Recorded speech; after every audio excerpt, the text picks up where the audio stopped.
and Shannon Honeywell, and welcome to Apex Tiny House. We're in cont'd, which is located right outside of Asheville, North Carolina.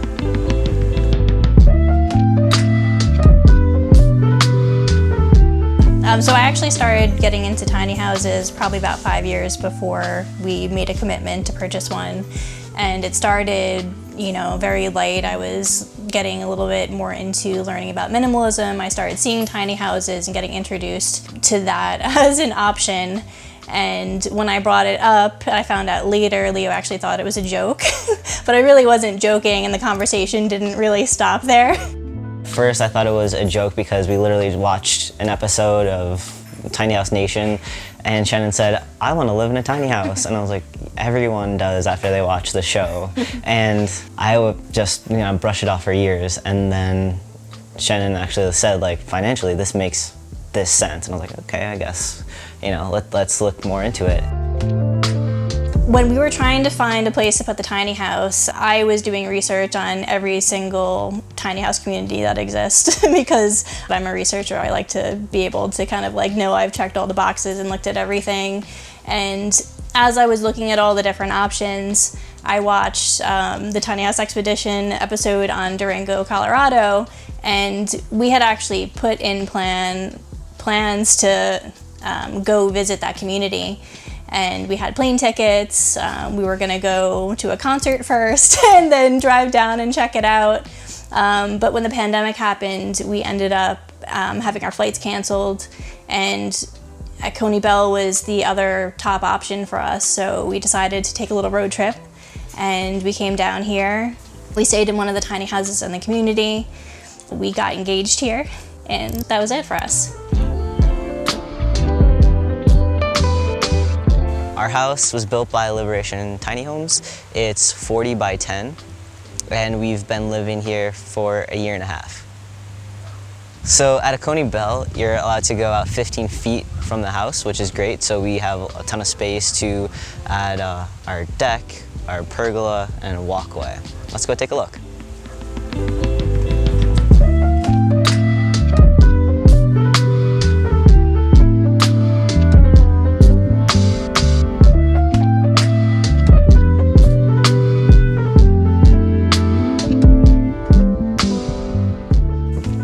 One really special feature about our house is this mountain motif.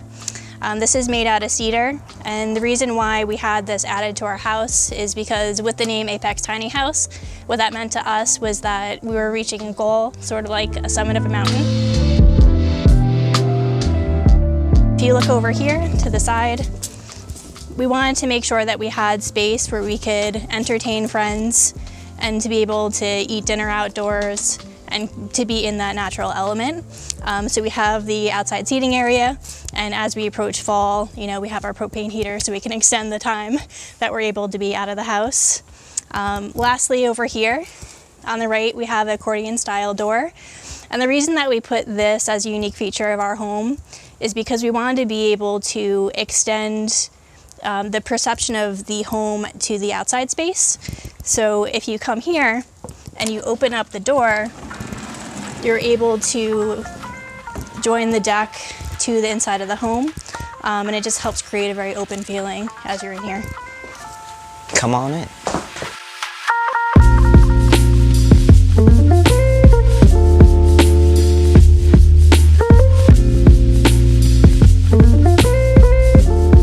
Welcome to our home.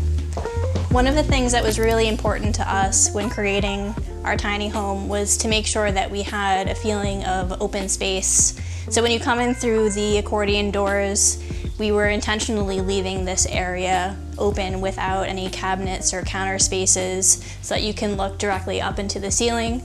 And then we wanted to enclose the space with windows so that way you get a really good deal of natural lighting, also connecting you with the outside world as well. Over here, we have our living room. This is our breakfast bench, and we have a couple stools so we can sit next to each other and enjoy a meal. The bench also folds down, and we can close the stools and hide them underneath the couch here. The couch itself is 10 feet wide by 7 feet long, and it can fit, I think, 6 people total, and it makes for a really cozy space. Fun fact, not only are the stools under the couch, but we also have a treadmill under there, so when we feel like working out, we pull it out and have it just as like a walking desk. I mentioned that we like being cozy and cuddling up on the couch.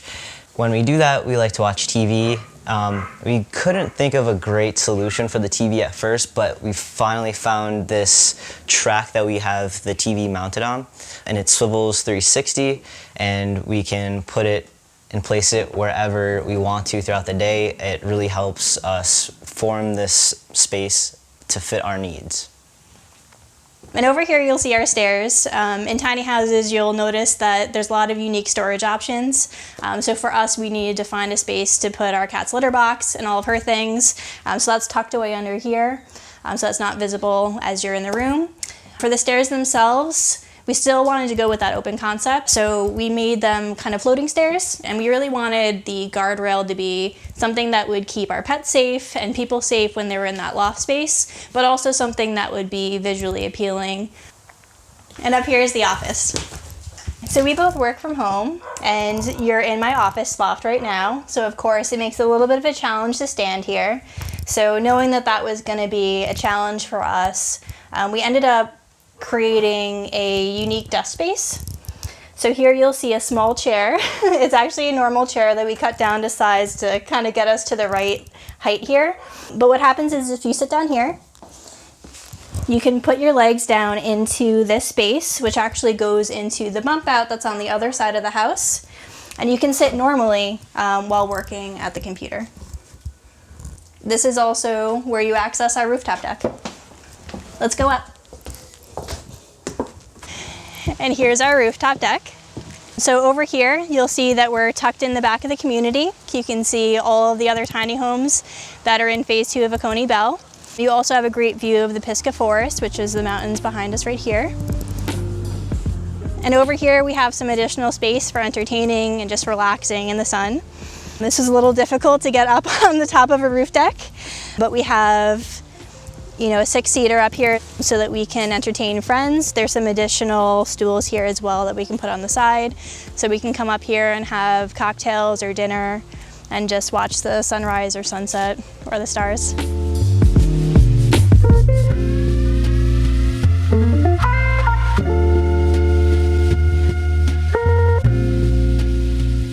So the interesting thing is that the apartment that we had in Brooklyn was a railroad style apartment, so it was left-hand side of a building. It was just about the exact same footprint as the house we're in today. Our house here is 40 by 10, and our Bushwick apartment I think was 10 foot by 42 around, maybe 43. But it's really interesting because a lot of people ask us how downsizing is for us, and for us we actually didn't downsize. It's the same exact space except it has all the things that weren't working for us beforehand, and we gained all of the outside space. One of the things that wasn't working for us in our old apartment was that we didn't have like outlets in the bathroom. We didn't have any, actual appliances like the washer dryer or the dishwasher. So we definitely wanted to include those amenities because, those are just small things that we bickered about every day. Yeah, so we tried to put in things that would make our lives a little bit easier. So when we were living in Queens, our rent was over $2,000 a month. When we moved into Brooklyn, we got lucky because we had a rent-controlled apartment. It was $1,650, which is really good for the Bushwick area. And we were further able to reduce our rent. Moving into Coney Bell, we own our home and our land rent is $600 a month. So the only things we really worry about aside from that is propane, which is really inexpensive. And electric. Electric and internet. So we've been able to really downsize our expenses. So I like to view it as giving ourselves a mini raise or a large raise. One of the biggest motivators for us in going tiny, aside from, staying with downsized living, was to be able to use it as a vehicle for financial independence. So we're able to really save for our future and think about what we want to do as we grow old together. Now for a brief message from our sponsor, Husk. Are your kitchen knives dull and probably boring? Well, you should spice up your cooking experience with a husk knife. It's a high-quality, Japanese-inspired knife that combines traditional forging techniques with modern manufacturing. And yes, it's sexy. The husk knife is made with high-carbon steel that stays razor-sharp long past most contemporary knives. Want to chop onions? Boom! Chop it a chop! Pineapple? No problem. Want to whittle a stick into a Christmas present? Husk's got your back. Take it wherever you go, like a campsite or a fishing trip. What I love about it is how good it feels in my hand. The ergonomic oak handle allows you to put even pressure on all parts of the blade. These dimples aren't just stylish. The hammer marks prevent anything from sticking to the blade. From sexy details to incredible durability, the husk knife is the knife of your dreams. Don't miss the Black Friday sale. Save 70% off your next husk knife. See the link in the description. And over here is our kitchen. This is our coffee nook. So when we need more counter space, we can pull this out, grab a cutting board, and start chopping. And underneath that, we have our microwave. On this side of the kitchen, we have our stovetop and our Breville Smart Oven. And we decided to go with these because we, frankly, had a great Black Friday deal. And I heard good things about the Breville Smart Oven. You can air fry, bake, convection oven. It does everything that we needed to do, and it doesn't take up too much space, which is great. Underneath the oven, we have all of our pots and pans. And so one of my favorite storage is our bar. It just pulls out. We have all of our liquor and everything that we use to make awesome cocktails. So this is our pretty large farmhouse sink. I personally love the black matte faucet with the white. It's just a really good combination, super clean and modern. So here's our dishwasher, full size, also on the Black Friday deal. Shannon used to call me the dishwasher, and I made a point to say, I'm not the dishwasher, we're getting a dishwasher. As you can see, we have our open shelving. We wanted it to feel like the rest of the kitchen, really open and spacious. Over here, we have our Samsung refrigerator. It's the smart fridge, so we have the screen in it. There's a lot of things you can do. You can play music. We have a picture of our dogs up here. We love them, so we want to have them front and center. So these shelves here was a last-minute addition to the kitchen. I saw an opportunity for shelves just because it seemed like it was going to be a full wall of just solid space not being used for anything. To mimic that open shelving that we have over there, we wanted to have it here. We use it as a spice rack mostly, but we also keep our silverware here.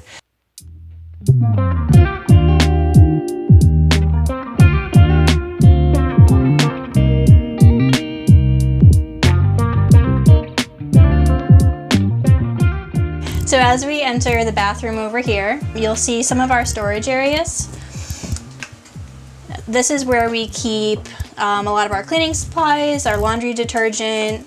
We put it in on a shelf that we can pull out so we can make use of the deep space here. And down here we wanted to have some hanging space for clothes.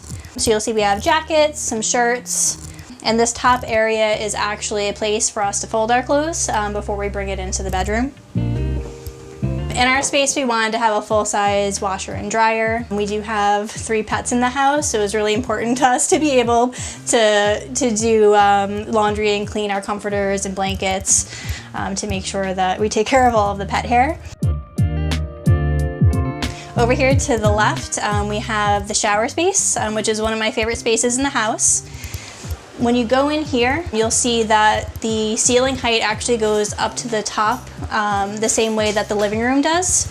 We have a waterfall shower, and we also have a shower bench in here with a shelf. This was a non-negotiable for me because I like to drink my tea in the shower, so I can sit down and have a cup of tea as I get ready for my day. And we also wanted to make sure that we're still bringing in the natural light here, so we do have a window up at the top of the shower to bring light in. So behind this door, we have a ladder, which is actually what we use to reach the upper cabinet spaces in the kitchen above the refrigerator. And behind this door is our toilet closet. So having lived in a railroad style apartment, we knew that we were comfortable being able to kind of navigate through rooms, you know, walking through the bathroom to get to the bedroom. This is just a way to have it closed off so that if we have guests or anyone in the house, you can have some privacy but still be able to utilize the space. So in the toilet closet, we have plenty of plants. There's a lot of natural lighting because we do also have the high ceilings and the windows in here as well. Another feature you'll see in here are some items from our wedding. We actually hand soldered all of the geometric shapes that are in the house. So you'll see those with succulents and air plants, both in here as well as in the bedroom. And over here is the sink. So for the vanity area, one of the things that we wanted was to be able to create good light as we were getting ready for the day. So the mirror does have a light that comes out on the back, which is a cool feature. It does also have anti-fog.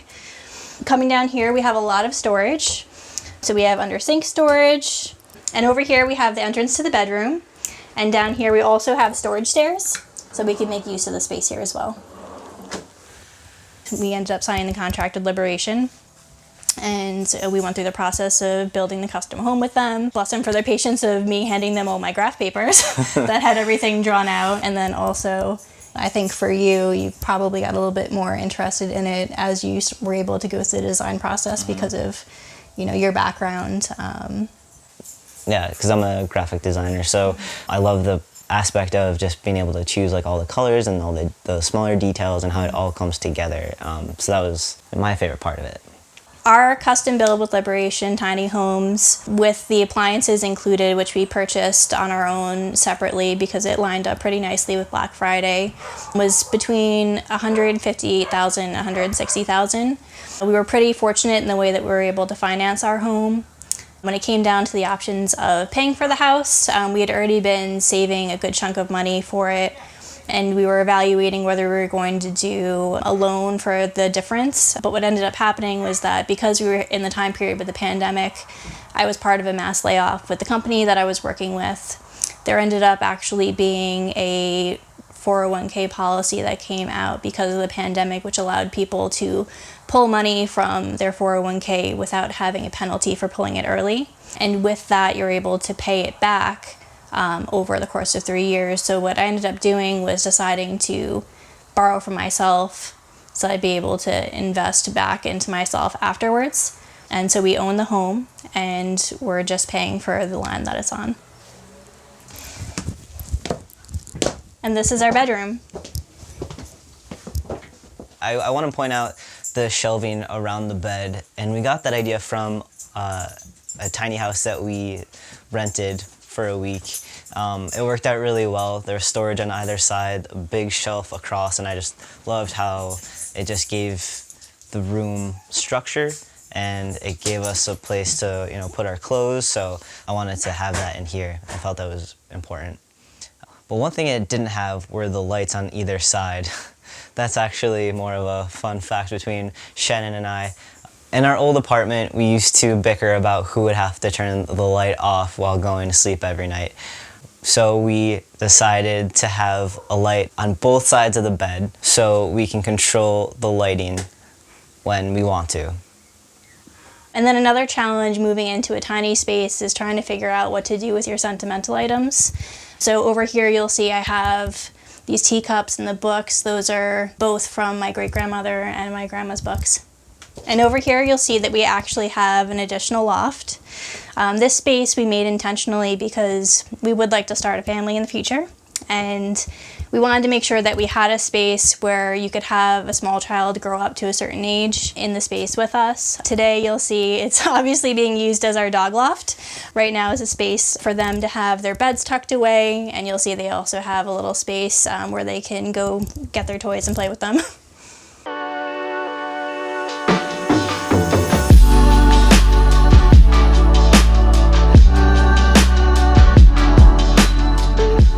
Overall, like, we've planned this for so long, you know, and so now we're in the house for a year and a half, and I feel like it's really rewarding because it's all of the little details and big plans and conversations that we had, and it all came together. So, you know, overall, day to day, I think it's awesome.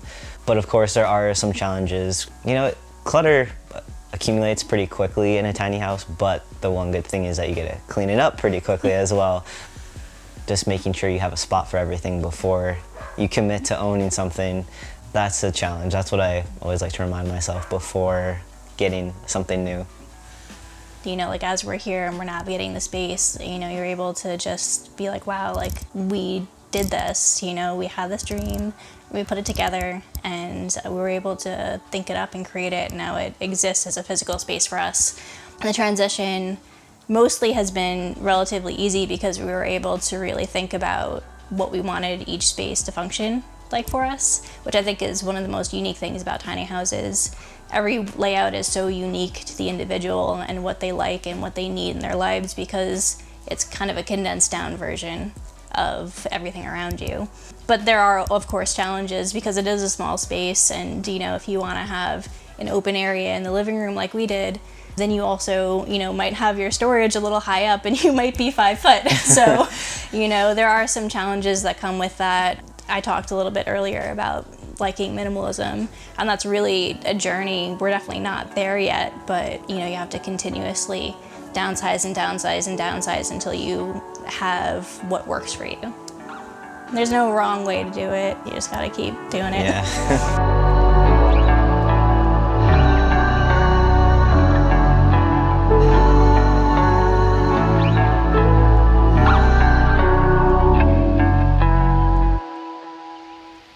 Thank you for watching our video and for stopping by Tiny House Expedition.